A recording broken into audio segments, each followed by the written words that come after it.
নমস্কাৰ বন্ধু বান্ধৱীসকল। আজি আপোনালোকৰ আগত মই বেঙেনাৰ এটা ৰেচিপি দিবলৈ ওলাইছোঁ। তাৰ কাৰণে আপোনাক লাগিব দুটা জোখৰ বেঙেনা, এটা ডাঙৰ বিলাহী, আলু ৩-৪টামান সৰু সৰুকৈ পিচকৈ কাটিব, ধনিয়া, জলকীয়া, আদা নহৰু পেষ্ট আৰু পিঁয়াজ, তেল জোখমতে। ইয়াত আকৌ গৰম মছলা, হালধি, নিমখ যিমান জোখমতে লাগে দিব লাগে। তাৰ লগত অকণমান পাঁচফোৰণো জৰুৰী। এয়া বাহিৰৰ মানুহে ভৰ্তা বুলিও কয়। বাহিৰৰ মানুহে এইটো মছলা চছলা দি অলপ গৰম মছলা দি খাবলৈ ভাল, ৰুটিৰ লগতো খাবলৈ ভাল, ভাতৰ লগতো খাবলৈ ভাল। সেয়েহে মই আপোনালোকৰ আগত এই ৰেচিপিটো দেখুৱাবলৈ আগবাঢ়িছোঁ। এয়া মই গেছটো জ্বলালোঁ, তাৰ ওপৰতে পেনখন বহাই দিলোঁ। পেনখন বহাই দি পেনখন অকণমান গৰম হ'বলৈ দিওঁ। গৰম হোৱাৰ পাছত তাত জোখমতে অলপ মিঠাতেল দি দিলোঁ। জোখমতে মিঠাতেল দিলোঁ। মিঠাতেল দিয়াৰ পিছত মিঠাতেলখিনি অলপ গৰম হ'বলৈ দিওঁ। গৰম হ'বলৈ দিয়াৰ পাছত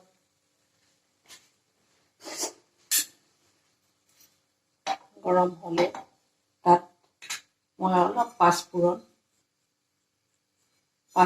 ঢালি দিম। পাঁচফোৰণ দিলে গোন্ধটো ভাল ওলায় ভৰ্তাত। বাহিৰৰ ৰুটিৰ লগতো সেইটো খাবলৈ মজা। ইয়াৰ লগত ধনিয়াটো বেছি জৰুৰী। ধনিয়া লাষ্টত দিব লাগিব। ধনিয়াটো মানে মেইন হেৰি। ইয়াত অকণমান পাঁচফোৰণ ঢালি দিলোঁ। পাঁচফোৰণ ঢালি দিয়াৰ পাছত জলকীয়াকেইটাও দি দিলোঁ। জলকীয়া জোখমতে জ্বলা খাবলৈ জলকীয়াও দি দিলোঁ। জলকীয়াকেইটা দিয়াৰ পাছত জলকীয়াকেইটা অকণমান লৰাই দিলোঁ। লৰাই দিয়াৰ পাছত ইয়াতে সৰু সৰুকৈ কুটি কৰি কাটি লোৱা পিঁয়াজখিনি ঢালি দিলোঁ। পিঁয়াজখিনি ঢালি দিয়াৰ পাছত পিঁয়াজখিনি অলপ ইলুটি কৰি লৰাই দিলোঁ।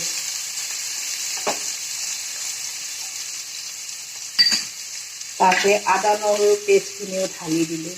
আদা নহৰু পেষ্টখিনিও তাতে ঢালি দিলোঁ।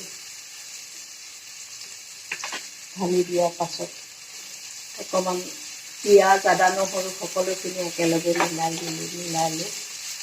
মিলাই অকণমান ৰঙচুৱা কৰি ভাজিব। এইটো আচলতে মই নতুন প্ৰজন্মৰ ল'ৰা ছোৱালীৰ কাৰণে আপোনালোকক ৰেচিপিটো আগবঢ়াইছোঁ। যোনবিলাকে বাহিৰত থাকে, মানে ঘৰতো থাকে, কিছুমানে ভাত পানীও অৱশ্যে বনাবও নাজানে। সেয়েহে তেওঁলোকে এইটো আজিকালি ইউটিউবত চাই চব বস্তু বনাবলৈ চায়।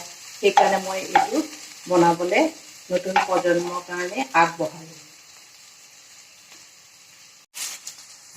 ইয়াত এতিয়া মই বিলাহীখিনি ঢালি দিলোঁ। বিলাহীখিনি মিঠা কৰি বিলাহীখিনি হৈছে কেঁচা বিলাহী দিয়া নাই। মই চব বেঙেনাটো পুৰি লোৱা হৈছে গেছতে, আৰু আলুখিনিও বইল কৰি লোৱা হৈছে। সেয়েহে মই বেঙেনাটো বইল কৰি কুটি কৰি ইয়াৰ লগত মিলি যাবৰ কাৰণে হেৰি কৰিছোঁ। তাৰপিছত আপুনি আলুখিনি ঢালি দিব।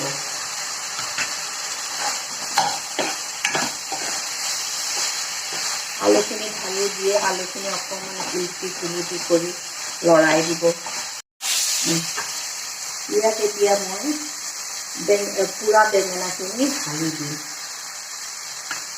ঢালি দিয়াৰ পাছত পুৰা বেঙেনাখিনি ঢালি দি ইলুটি কৰি দিলোঁ। ইলুটি কৰি দি তাত জোখমতে ৰান্ধি থোৱা মানে হালধি, মছলা আৰু নিমখখিনি ইয়াত ঢালি দিলোঁ। ঢালি দিয়াৰ পাছত অলপ ইলুটি কৰি ভালকৈ ইয়াতে মছলা আৰু ইয়াতে গোটেই মা মছলাখিনি দি ইয়াত মই ভালকৈ নিমখখিনি লাগি যাবৰ কাৰণে গোটেইখিনি অলপ লৰাই মেলি অকণমান সময় ঢাকন লগাই, মানে 10 মিনিটমান ঢাকনখন লগাই ইয়াত চব্জিখিনি মানে ভালকৈ সিজিবৰ কাৰণে ৰাখি থৈছোঁ। 2 মিনিটমানৰ পাছত ঢাকনখন গুচাই তাত মানে বেঙেনাৰ ভৰ্তাটো লাগি নধৰিবৰ কাৰণে অকণমান পানী ছটিয়াই তাত অকণমান লৰাই আৰু ইতিমধ্যে হৈয়ে গৈছে 2 মিনিট আৰু খুব বেছি 2 মিনিটমানৰ পাছত এইখিনি খোৱাৰ উপযোগী হৈ যাব। বেঙেনাৰ ভৰ্তাটো হৈ গৈছে, তাৰ ওপৰত এই ধনিয়া ছটিয়াই দিছোঁ। ধনিয়া ছটিয়াই দিলে তাৰপিছত বন্ধু বান্ধৱীসকল, মোৰ এয়া বেঙেনাৰ ভৰ্তা বনাই ইতিমধ্যে হৈ গৈছে। আপোনালোকৰ আগত দেখুৱাইছোঁ, চাব, খাব, বনাই খাব, ৰেচিপিটো চাই। নতুন ল'ৰা ছোৱালীৰ কাৰণে, প্ৰজন্মৰ কাৰণে মই এইটো আগবঢ়াই থৈছোঁ, যাতে ভৱিষ্যতে তেওঁলোকে চাই এইটো বনাব পাৰে। সেইকাৰণে আপোনালোকৰ আগত এইটো বনাই মই দেখুৱালোঁ। খাই কেনেকুৱা পাইছে লাইক শ্বেয়াৰ কৰিব, কমেণ্ট কৰিব।